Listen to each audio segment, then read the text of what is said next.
News this evening. On the defensive, Prime Minister Andrew Holness responds to the latest Petrojam corruption report.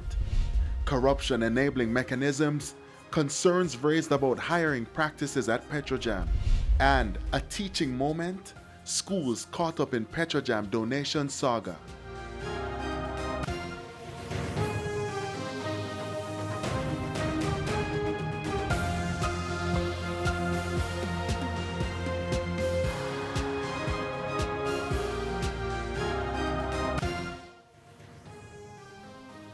Good evening and welcome to Primetime News. We're live on air and online at onespotmedia.com. I'm Herman Green. And I'm Janella Precious. Also this evening, the Business Day sports commentary, E-Prime and weather. But before the break, the feedback question. Our question this evening: what are your thoughts on the Prime Minister declaring a zone of special operations, ZOSO, in Greenwich Town, St. Andrew? You can share comments online, facebook.com/Television Jamaica, and tweet us at Television Jam.